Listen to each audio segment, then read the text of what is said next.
ಕೆರಗೋಡ್ನಲ್ಲಿ ಹನುಮ ಧ್ವಜ ಸಂಘರ್ಷ ತೀವ್ರ. ಕಾಂಗ್ರೆಸ್ ಫ್ಲೆಕ್ಸ್ಗಳು ಪೀಸ್ ಲಾಠಿ ಚಾರ್ಜ್. ಸರ್ಕಾರಕ್ಕೆ ಕುಮಾರಸ್ವಾಮಿ ಎಚ್ಚರಿಕೆ ರವಾನಿಸಿದ ಹೇಗೆ? ಪಬ್ಲಿಕ್ ಟಿವಿ ಜೊತೆ ಬಿಗ್ ಬಾಸ್ ವಿನ್ನರ್ ಕಾರ್ತಿಕ್ ಮನದಾಳದ ಮಾತು. ಬಿಗ್ ಜರ್ನಿ ಬಗ್ಗೆ ಕಾರ್ತಿಕ್ ಹೇಳಿದ್ದೇನು ಎಲ್ಲವನ್ನ ನೋಡೋಣ ಕರ್ನಾಟಕ ಟಾಪ್ 20ಯಲ್ಲಿ. ಮಂಡ್ಯದ ಕೆರಗೋಡಿನಲ್ಲಿ ಹನುಮ ಧ್ವಜ ತೆರವು ವಿವಾದ ತಾರಕಕ್ಕೇರ್ತಾ ಇದೆ. ರಾಜ್ಯಾದ್ಯಂತ ಸರ್ಕಾರದ ವಿರುದ್ಧ ಹೋರಾಟಕ್ಕೆ ಬಿಜೆಪಿ ಕರೆ ಕೊಟ್ಟಿತ್ತು. ಅದರಂತೆ ಬೆಂಗಳೂರು ಸೇರಿದಂತೆ ರಾಜ್ಯದ ವಿವಿಧ ಭಾಗಗಳಲ್ಲಿ ಪ್ರತಿಭಟನೆ ನಡೆಸಲಾಗಿದೆ. ಕೆರಗೋಡು ಧ್ವಜಸ್ತಂಭದ ಬಳಿ ಗ್ರಾಮಸ್ಥರು ಜಮಾಯಿಸಿದ್ರು.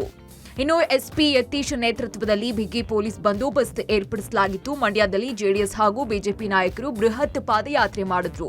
ಗ್ರಾಮದ ಆಂಜನೇಯ ಸ್ವಾಮಿ ದೇವಸ್ಥಾನದಲ್ಲಿ ಪೂಜೆ ಸಲ್ಲಿಸಿ ಪಾದಯಾತ್ರೆಯನ್ನ ಆರಂಭಿಸಲಾಯಿತು. ಇನ್ನು ಪಾದಯಾತ್ರೆಯಲ್ಲಿ ಶಾಸಕ ಜನಾರ್ದನ್ ರೆಡ್ಡಿ, ಸಿಟಿ ರವಿ ಭಾಗಿಯಾಗಿದ್ರು. ಖುದ್ದು ಗ್ರಾಮಸ್ಥರು ಸಹ ಹನುಮ ಧ್ವಜ ಹಿಡಿದು ಪಾದಯಾತ್ರೆಯನ್ನ ನಡೆಸಿದ್ರು. ಹನುಮನ ಧ್ವಜಕ್ಕಾಗಿ ಬಿರು ಬಿಸಿಲಿನಲ್ಲಿ ಸಾವಿರಾರು ಜನರು ಹೆಜ್ಜೆ ಹಾಕಿದ್ರು. ಇನ್ನು ಕಾಂಗ್ರೆಸ್ ಟಾರ್ಗೆಟ್ ಹಿಂದೂ, ಟಾರ್ಗೆಟ್ ಕೇಸರಿ ರಾಜಕಾರಣ ಮಾಡ್ತಾ ಇದೆ. ಸಿಎಂ ಖುದ್ದು ಸ್ಥಳಕ್ಕೆ ಬಂದು ಧ್ವಜವನ್ನ ಹಾರಿಸಬೇಕು, ಇಲ್ಲವಾದ್ರೆ ಲಂಕಾ ದಹನ ರೀತಿ ಕಾಂಗ್ರೆಸ್ ದಹನ ಆಗುತ್ತೆ ಅಂತ ಶಾಸಕ ಜನಾರ್ದನ ರೆಡ್ಡಿ ಆಕ್ರೋಶವನ್ನ ಹೊರಹಾಕಿದ್ರು. ಕೆರಗೋಡು ಗ್ರಾಮಕ್ಕೆ ಸ್ವತಃ ಈ ರಾಜ್ಯದ ಮುಖ್ಯಮಂತ್ರಿಗಳೇ ಬಂದು ಅವರೇ ಸ್ವತಃ ಅವ್ರ ಕೈಯಿಂದಾನೇ ಹನುಮ ಧ್ವಜ ಇಲ್ಲಿ ಹಾರಿಸೋದ್ರ ಮೂಲಕ ಇಡೀ ರಾಜ್ಯಕ್ಕೆ, ದೇಶಕ್ಕೆ ಅವರು ಮಾದರಿ ಆಗಬೇಕು. ಇಲ್ಲ ಅಂತಂದ್ರೆ ಯಾವ ರೀತಿ ಲಂಕಾ ದಹನ ಆಗಿದ್ದೇನೋ ಕಾಂಗ್ರೆಸ್ ದಹನ ಆಗೋದ್ರಲ್ಲಿ ಕೂಡ ಎರಡನೇ ಮಾತೇ ಇಲ್ಲ. ಕೆರಗೋಡು ಗ್ರಾಮದ ಆಂಜನೇಯ ಸ್ವಾಮಿ ದೇವಸ್ಥಾನದಿಂದ ಆರಂಭವಾದಂತಹ ಪಾದಯಾತ್ರೆ ಹುಲಿವಾನ, ಸಾತನೂರು, ಚಿಕ್ಕಮಂಡ್ಯ ಮಾರ್ಗದಲ್ಲಿ ಮಂಡ್ಯದ ಶ್ರೀ ಕಾಳಿಕಾಂಬಾ ದೇವಸ್ಥಾನ ತಲುಪಿತು. ಈ ಮಾರ್ಗ ಮಧ್ಯೆ ಸಿಕ್ಕ ಕಡೆಯಲ್ಲಿ ಕಾಂಗ್ರೆಸ್ ಬ್ಯಾನರ್ಗಳನ್ನ ಪ್ರತಿಭಟನಾಕಾರರು ಹರಿದು ಆಕ್ರೋಶವನ್ನ ಹೊರಹಾಕಿದ್ರು. ಇನ್ನು ಶಾಸಕ ಗಣಿಗ ರವಿ, ಚೆಲುವರಾಯಸ್ವಾಮಿ ಕಾಂಗ್ರೆಸ್ ಸರ್ಕಾರದ ಬ್ಯಾನರ್ಗಳಿಗೆ ಚಪ್ಪಲಿಯನ್ನ ತೂರಿದ್ರು. ಕೋಲ್ ಹಿಡ್ಕೊಂಡು ಬ್ಯಾನರ್ಗಳನ್ನ ಹರಿದು ಹಾಕಿದ್ರು. ಈ ವೇಳೆ ಪ್ರತಿಭಟನಾಕಾರರನ್ನ ಚದುರಿಸೋದಕ್ಕೆ ಪೊಲೀಸರು ಲಾಠಿ ಚಾರ್ಜ್ ಮಾಡಿದ್ರು. ಪ್ರತಿಭಟನಾಕಾರರು ಎದ್ನೋ ಬಿದ್ನೋ ಅಂತ ಓಟ ಹಾಕಿದ್ರು. ಚಪ್ಪಲಿ, ಬೈಕ್, ಸ್ಕೂಟರ್ಗಳು ಚೆಲ್ಲಾಪಿಲ್ಲಿಯಾಗಿ ಬಿದ್ವು. ಇನ್ನು ಲಾಠಿ ಚಾರ್ಜ್ ವೇಳೆ ಪ್ರತಿಭಟನಾಕಾರರಿಗೆ ಗಾಯ ಆಯಿತು, ರಕ್ತ ಸೋರಿಕೆ ಆಗಿದ್ರು. ಪ್ರತಿಭಟನಾಕಾರರು ಪೊಲೀಸರೊಂದಿಗೆ ವಾಗ್ವಾದಕ್ಕೆ ಇಳಿದ್ರು. ಲಾಠಿ ಚಾರ್ಜ್ ಖಂಡಿಸಿ ರಸ್ತೆಯಲ್ಲಿಯೇ ಪ್ರತಿಭಟನಾಕಾರರು ಧರಣಿ ಕೂತ್ಕೊಂಡು ಆಕ್ರೋಶವನ್ನ ಹೊರಹಾಕಿದ್ರು. ಸರ್ಕಾರದ ವಿರುದ್ಧ ಧಿಕ್ಕಾರ ಕೂಗಿದ್ರು. ಹಿಂದೂ ಹೋರಾಟವನ್ನು ಹತ್ತಿಕ್ಕಲಿಕ್ಕೆ ಈ ರಾಜ್ಯ ಸರ್ಕಾರ ಪೊಲೀಸರನ್ನ ಚೋಬಿಟ್ಟು ಭಯೋತ್ಪಾದಕರ ರೀತಿ ಹ್ಯಾಂಡ್ಲಿಂಗ್ ಮಾಡ್ತಾ ಇದೆ.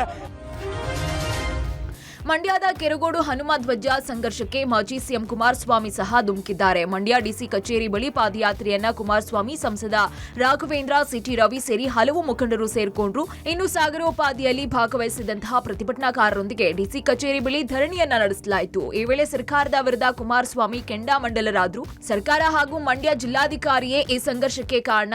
ನಿಮ್ಗಿಂತಾನೂ ರಾಷ್ಟ್ರಧ್ವಜ ಮತ್ತು ನಾಡಧ್ವಜದ ಮೇಲೆ ನಮಗೆ ಗೌರವ ಇದೆ. ಲಾಠಿ ಚಾರ್ಜ್ ವೇಳೆ ವ್ಯಕ್ತಿ ಕಣ್ಣಿಗೆ ಏಟು ಬಿದ್ದಿದೆ. ಕಣ್ಣು ಹೋಗಿದ್ರೆ ಎಸ್ಪಿ ಕಣ್ ತಂದು ಕೊಡ್ತಾ ಇದ್ರ? ಯಾರೋ ಹೇಳ್ತಾರೆ ಅಂತ ನಿಮ್ಮಿಷ್ಟ ಬಂದಂಗೆ ಆಡಬೇಡಿ. ಲಂಕಾ ದಹನ ಆದಂತೆ ನಿಮ್ಮ ಅವನತಿ ಆಗುತ್ತೆ ಅಂತ ಎಚ್ಚರಿಸಿದ್ರು. ಇನ್ನು ಸಿದ್ದರಾಮಯ್ಯ ಆಧುನಿಕ ಟಿಪ್ಪು ಸುಲ್ತಾನ್ ಇದ್ದಂತೆ 28 ಕ್ಷೇತ್ರಗಳಲ್ಲೂ ಕಾಂಗ್ರೆಸ್ ಸೋಲುತ್ತೆ ಅಂತ ಸಿಟಿ ರವಿ ಭವಿಷ್ಯ ನುಡಿದ್ರು.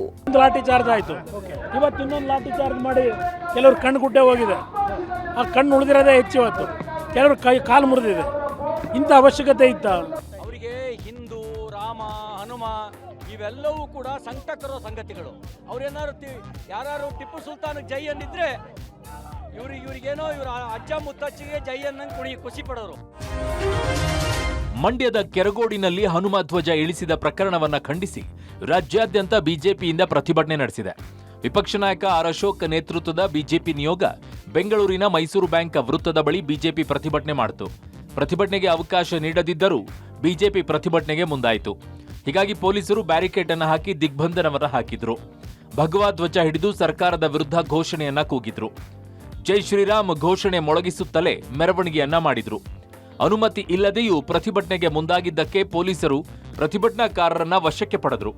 ಸರ್ಕಾರ, ಕಾಂಗ್ರೆಸ್ ಶಾಸಕ ರವಿ ಗಣಿಗ ವಿರುದ್ಧ ಪ್ರತಿಭಟನಾಕಾರರು ಆಕ್ರೋಶವನ್ನ ಹೊರಹಾಕಿದ್ರು.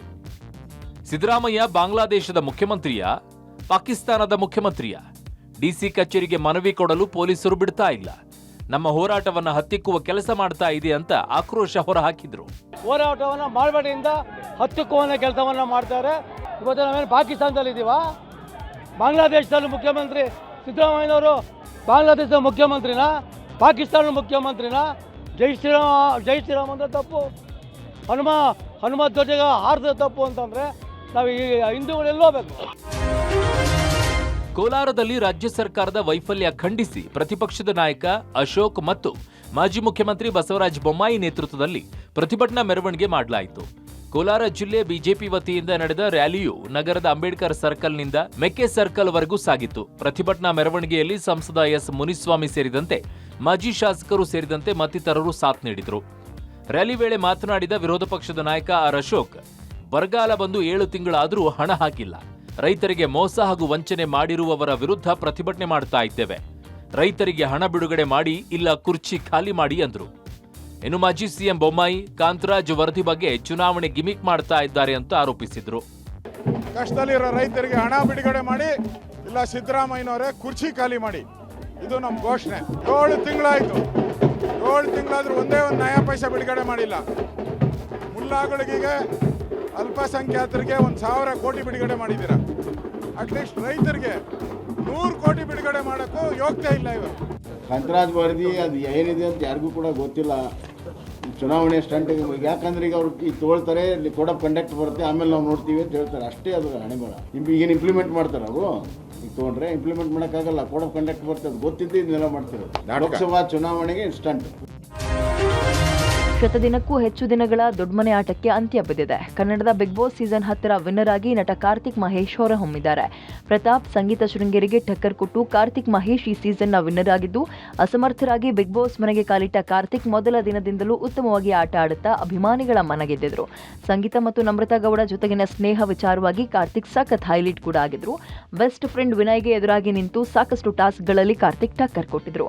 ಡಾನ್ಸ್, ಮನರಂಜನೆ ಎಲ್ಲದರಲ್ಲೂ ಕಾರ್ತಿಕ್ ಮಹೇಶ್ ಹೈಲೈಟ್ ಆಗಿದ್ರು. ಇನ್ನು ಬಿಗ್ ಬಾಸ್ ಗೆದ್ದ ಕಾರ್ತಿಕ್ಗೆ 50 ಲಕ್ಷ ರೂಪಾಯಿ ಹಾಗೆ ಮಾರುತಿ ಸುಜುಕಿ ಬ್ರಿಜಾ ಕಾರ್ನ ಹಾಗೆ ಒಂದು ಬೌನ್ಸ್ ಎಲೆಕ್ಟ್ರಿಕ್ ಸ್ಕೂಟರ್ನ ಬಹುಮಾನವ ಕೊಡಲಾಯಿತು. ತಮ್ಮ ಗೆಲುವನ್ನ ತಂದೆ ತಾಯಿಗೆ ಅರ್ಪಿಸಿದ್ದಾರೆ. Drone Pratap first runner up ಆಗಿ, Sangeetha Sringeri second runner up ಆಗಿದ್ದಾರೆ. ಸರ್, ನನ್ನ ತಲೆಯಲ್ಲಿ ಆ್ಯಕ್ಚುಲಿ ಏನೂ ಇಲ್ಲ, ಕ್ಲಿಯರ್ ಆಗಿದ್ದೆ.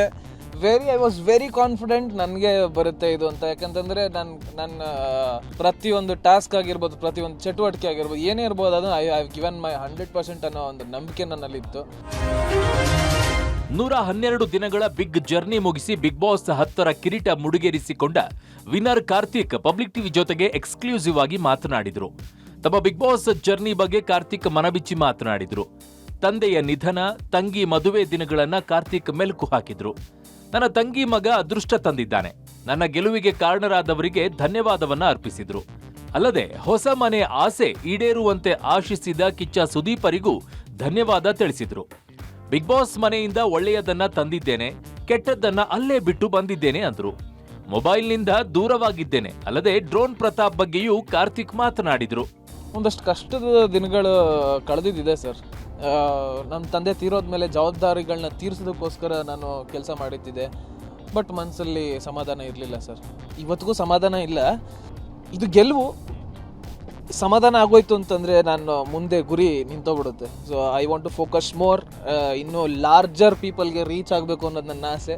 ಸೊ ನನ್ನ ಕೆರಿಯರ್ಗಿಂತ ಹೆಚ್ಚಾಗಿ ನನ್ನ ತಂಗಿ ಮದುವೆ ಮಾಡಬೇಕು ಅನ್ನೋದು ನನ್ನ ಮನಸ್ಸಲ್ಲಿ ಭಾಳ ಬೇರೆಯವ್ರು ಬಿಡ್ತು ಸರ್. ಸೊ ಅದಕ್ಕೋಸ್ಕರ ನಾನು ಕೆಲಸ ಮಾಡಿದೆ. ಇವಾಗ ನನಗನ್ಸೋದು ಏನಂತಂದರೆ ನನ್ನ ಕೆರಿಯರ್ ಮೇಲೆ ನಾನು ಫೋಕಸ್ ಮಾಡ್ತೀನಿ.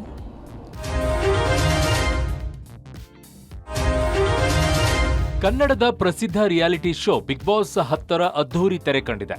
ಬಿಗ್ ಬಾಸ್ ಮನೆಗೆ ಭೇಟಿ ಕೊಟ್ಟ ಕಿಚ್ಚ ಸುದೀಪ್ ಸಂಪ್ರದಾಯದಂತೆ ಫೈನಲಿಸ್ಟ್ಗಳನ್ನ ಕರೆತಂದ್ರು. ವೇದಿಕೆಯ ಮೇಲೆ 3 ಫೈನಲಿಸ್ಟ್ಗಳು ಬಂದ ಬಳಿಕ ವಿಭಿನ್ನ ರೀತಿಯಲ್ಲಿ ರನ್ನರ್ ಅಪ್ ರನ್ನ ಆಯ್ಕೆ ಮಾಡಲಾಯಿತು. ಫಸ್ಟ್ ರನ್ನರ್ ಅಪ್ ಆಗಿ ಡ್ರೋನ್ ಪ್ರತಾಪ್ ಆಯ್ಕೆಯಾದ್ರೆ, ಸೆಕೆಂಡ್ ರನ್ನರ್ ಅಪ್ ಆಗಿ ಸಂಗೀತ ಶೃಂಗೇರಿ ಆಯ್ಕೆಯಾದ್ರು. ಇನ್ನು ರನ್ನರ್ ಅಪ್ ಡ್ರೋನ್ ಪ್ರತಾಪ್ ತಾವು ಗೆದ್ದ 10 ಲಕ್ಷ ಹಣ ಮತ್ತು ಎಲೆಕ್ಟ್ರಿಕ್ ಬೈಕ್ ಅನ್ನ ಬಡವರಿಗೆ ದಾನ ಮಾಡೋದಾಗಿ ತಿಳಿಸಿದ್ರು. ಮಕ್ಕಳ ಆಪರೇಷನ್, ಫುಡ್ ಡೆಲಿವರಿ ಮಾಡೋರು ಯಾರು ಕಷ್ಟದಲ್ಲಿದ್ದಾರೋ ಅವರಿಗೆ ಕೊಡ್ತೀನಿ, ನಾನು ಓಟ್ಗಳ ಮೂಲಕ ಜನರ ಮನ ಗೆದ್ದಿದ್ದೀನಿ ಅಂತ ಹೇಳಿದ್ರು. ಗೆಳೆಯ ಕಾರ್ತಿಕ್ ಗೆಲುವನ್ನ ಮತ್ತೋರ್ವ ಸ್ಪರ್ಧಿ ವಿನಯ್ ಸಂಭ್ರಮಿಸಿದ್ರು. ಬಿಗ್ ಬಾಸ್ ಮನೆಯಿಂದ ಹೊರಬಂದ ಬಳಿಕ ಎಲ್ಲರಿಗೂ ಧನ್ಯವಾದ ಅರ್ಪಿಸಿದ್ರು. ಪಟಾಕಿ ಹಚ್ಚಲು ಬಂದ ವಿನಯ್ ಅಭಿಮಾನಿಗೆ ಸ್ಥಳೀಯ ಯುವಕರು ಹಲ್ಲೆ ಮಾಡಿದ್ರು. ವರ್ತೂರು ಸಂತೋಷ್ ಪರ ಅಭಿಮಾನಿಗಳು ಜೈಕಾರ ಹಾಕಿದ್ರು. ಮಕ್ಕಳು ಟ್ರೀಟ್ಮೆಂಟ್ಗೋಸ್ಕರ ಕೊಡ್ತೀವಿ. ಸಾಕಷ್ಟು ಕಷ್ಟಪಡ್ತಿರೋ ಡೆಲಿವರಿ ಬಾಯ್ಸ್ ಇದಾರೆ. ಒಂದ್ ಬೈಕ್ ಸಿಕ್ಕಿದೆ. ಎಷ್ಟೋ ಜನ ಸೈಕಲ್ ಅಲ್ಲಿ ಡೆಲಿವರಿ ಮಾಡ್ತಾರೆ. ಅವ್ರಿಗೆ ಆ ಬೈಕ್ ಕೊಡ್ತೀನಿ. 2.5 ಕೋಟಿ ವೋಟ್ಸ್ ಏನ್ ಬಂದಿದೆ ಅದೇ ಉತ್ತರ. Thank you. ತುಂಬಾ ಪ್ರೀತಿ ಕೊಟ್ಟಿದ್ದೀರಾ, ಪ್ರತಿಯೊಬ್ರು ತುಂಬಾ ಪ್ರೀತಿ ಕೊಟ್ಟಿದ್ದೀರಾ. Thank you so much. ಯಾವಾಗ್ಲೂ ನಿಮ್ಮನ್ನ ಎಂಟರ್ಟೈನ್ ಮಾಡೋದಕ್ಕೆ ಜನರನ್ನ ಗೆದ್ದಿದ್ದೀನಿ, ಅಷ್ಟು ಸಾಕು ಸರ್. ಸ್ಯಾಂಡಲ್ವುಡ್ನ ಕಿಚ್ಚ ಸುದೀಪ್ ಅವರು ತಮ್ಮ ಅಭಿಮಾನಿಗಳೊಂದಿಗೆ ಮಾತಾಡೋದಕ್ಕೆ ಆಸ್ಕ್ ಕಿಚ್ಚ ಎಂಬ ಸೆಷನ್ ಮಾಡ್ತಾರೆ. ಅದರಂತೆ ಇಂದು ತಮ್ಮ ಅಭಿಮಾನಿಗಳೊಂದಿಗೆ ಮುಕ್ತವಾಗಿ ಕಿಚ್ಚ ಸುದೀಪ್ ಮಾತಾಡಿದ್ದಾರೆ. ಹ್ಯಾಶ್ಟ್ಯಾಗ್ ಅಡಿ ಬರುವ ಪ್ರಶ್ನೆಗಳಿಗೆ ಕಿಚ್ಚ ಸುದೀಪ್ ಉತ್ತರಿಸಿದ್ದಾರೆ. ಈ ಸೆಷನ್ನಲ್ಲಿ ನೆಟ್ಟಿಗರೊಬ್ಬ ಕಿಚ್ಚ ಹಾಗೂ ದರ್ಶನ್ ಬಗ್ಗೆ ಪ್ರಶ್ನೆ ಕೇಳಿದ್ದಾರೆ. ನಿಮ್ಮ ಹಾಗೂ ದರ್ಶನ್ ಸಮಸ್ಯೆ ಯಾವಾಗ ಬಗೆಹರಿಸಿಕೊಳ್ತೀರಿ ಸರ್? ಇನ್ನು ಎಷ್ಟು ಸಮಯ ಬೇಕು ಅಂತ ಅಭಿಮಾನಿ ಪ್ರಶ್ನಿಸಿದ್ದಾರೆ. ಇದಕ್ಕೆ ಕಿಚ್ಚ ಸುದೀಪ್ ಸಮಸ್ಯೆ ಏನು ಅಂತ ಇಬ್ರು ಹುಡುಕ್ತಾ ಇದ್ದೀವಿ ಅಂತ ಸ್ಮೈಲ್ ಇಮೋಜಿ ಹಾಕಿದ್ದಾರೆ. ಸದ್ಯ ಬೆಳಂಬೆಳಗ್ಗೆ ಅಭಿಮಾನಿ ಪ್ರಶ್ನೆಗೆ ಉತ್ತರಿಸಿದ ಕಿಚ್ಚ ಸುದೀಪ್ ಟ್ವೀಟ್ ವೈರಲ್ ಆಗ್ತಾ ಇದೆ. ಕಿಚ್ಚ ದರ್ಶನ್ ನಡುವಿನ ಸ್ನೇಹ ಕಾರಣಾಂತರಗಳಿಂದ ಕಡಿತ ಆಗಿದ್ದು ಸಾಮಾಜಿಕ ಜಾಲತಾಣದಲ್ಲಿ ಒಬ್ಬರನ್ನ ಒಬ್ರು ಫಾಲೋ ಮಾಡ್ಕೊಳ್ಳೋದಿಲ್ಲ. ಈ ಬೆನ್ನಲ್ಲೇ ಸುದೀಪ್ ರ ಟ್ವೀಟು ಸಖತ್ ಸೌಂಡ್ ಮಾಡ್ತಾ ಇದೆ. ಇನ್ನು ಸುದೀಪ್ ಅವರು ದರ್ಶನ್ ನಟನೆಯ ಕಾಟೇರ ಸಿನಿಮಾವನ್ನ ವೀಕ್ಷಿಸಿ ಆಲ್ ದಿ ಬೆಸ್ಟ್ ಹೇಳಿದ್ರು. ಶಾಲಾ ಬಸ್ ಹಾಗೂ ಟ್ರ್ಯಾಕ್ಟರ್ ಡಿಕ್ಕಿ ಹೊಡೆದು ಓರ್ವ ವಿದ್ಯಾರ್ಥಿನಿ ಸೇರಿ 4 ವಿದ್ಯಾರ್ಥಿಗಳು ಸಾವನ್ನಪ್ಪಿದ ದಾರುಣ ಘಟನೆ ಬಾಗಲಕೋಟೆಯಲ್ಲಾಗಿದೆ. ಘಟನೆಯಲ್ಲಿ 8ಕ್ಕೂ ಅಧಿಕ ಮಕ್ಕಳಿಗೆ ಗಾಯವಾಗಿದ್ದು ಬಾಗಲಕೋಟೆ ಜಿಲ್ಲೆ ಜಮಖಂಡಿ ತಾಲೂಕಿನ ಅಲಗೂರು ಬಳಿ ಅಪಘಾತವಾಗಿದ್ದು ಮೃತ ವಿದ್ಯಾರ್ಥಿಗಳು ಕವಟಗಿ ಗ್ರಾಮದವರಾಗಿದ್ದಾರೆ. ಮೃತರು ವರ್ಧಮಾನ ಶಿಕ್ಷಣ ಸಂಸ್ಥೆಯ ವಿದ್ಯಾರ್ಥಿಗಳಾಗಿದ್ದು ಇಬ್ಬರು ಪಿಯುಸಿ ಮತ್ತಿಬ್ಬರು 9ನೇ ತರಗತಿಯಲ್ಲಿ ವ್ಯಾಸಂಗ ಮಾಡ್ತಿದ್ರು. ಭಾನುವಾರ ಸ್ನೇಹಿತರೊಟ್ಟಿಗೆ ಕಾರ್ಯಕ್ರಮ ಮುಗಿಸಿಕೊಂಡು ಕವಟಗಿ ಗ್ರಾಮದ ಕಡೆಗೆ ಸ್ಕೂಲ್ ಬಸ್ ಹೊರಟಿತ್ತು. ರಾತ್ರಿ 12 ಗಂಟೆ ಸುಮಾರಿಗೆ ಆಕ್ಸಿಡೆಂಟ್ ಆಗಿದೆ. ಜಮಖಂಡಿ ಸರ್ಕಾರಿ ಆಸ್ಪತ್ರೆಗೆ ಜಮಖಂಡಿ ಶಾಸಕ ಜಗದೀಶ್ ಗುಡಗಂಟಿ, ಮಾಜಿ ಶಾಸಕ ಆನಂದ್ ನ್ಯಾಮಗೌಡ ಭೇಟಿ ಕೊಟ್ಟು ಮೃತ ಕುಟುಂಬಸ್ಥರಿಗೆ ಸಾಂತ್ವನ ಹೇಳಿದರು. ಗಾಯಾಳುಗಳ ಆರೋಗ್ಯ ವಿಚಾರಿಸಿದರು. ಬಳಿಕ ಮಾತನಾಡಿದ ಜಮಖಂಡಿ ಶಾಸಕ ಜಗದೀಶ್ ಗುಡಗಂಟಿ, ಇದೊಂದು ದುರದೃಷ್ಟಕರ ಘಟನೆ. ವಿದ್ಯಾರ್ಥಿಗಳು ಮೃತಪಟ್ಟಿದ್ದು ದುಃಖದ ಸಂಗತಿ. ಸರ್ಕಾರದಿಂದ ಮೃತರ ಕುಟುಂಬಕ್ಕೆ ಪರಿಹಾರ ಕೊಡಿಸಲಾಗುತ್ತೆ ಅಂತ ತಿಳಿಸಿದರು.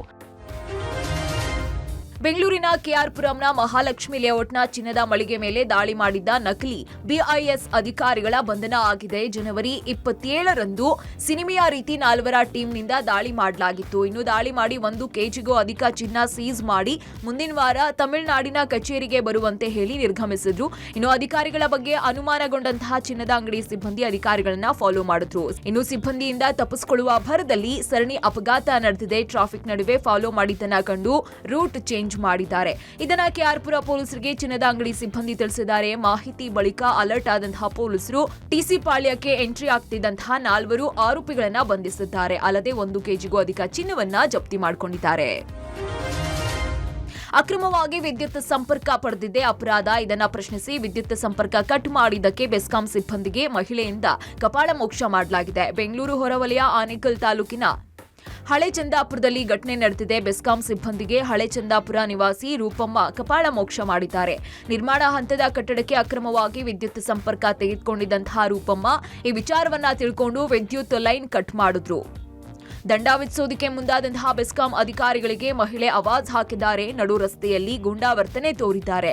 ಕರ್ತವ್ಯಕ್ಕೆ ಅಡ್ಡಿ ಆರೋಪದ ಅಡಿಯಲ್ಲಿ ಮಹಿಳೆ ವಿರುದ್ಧ ಸೂರ್ಯನಗರ ಠಾಣೆಯಲ್ಲಿ ದೂರು ದಾಖಲಾಗಿದೆ. ಆದರೆ ದೂರು ದಾಖಲಿಸ್ತಾ ಇದ್ದಂತೆ ಕಪಾಳ ಮೋಕ್ಷ ಮಾಡಿದ ಮಹಿಳೆ ಎಸ್ಕೇಪ್ ಆಗಿದ್ದಾಳೆ.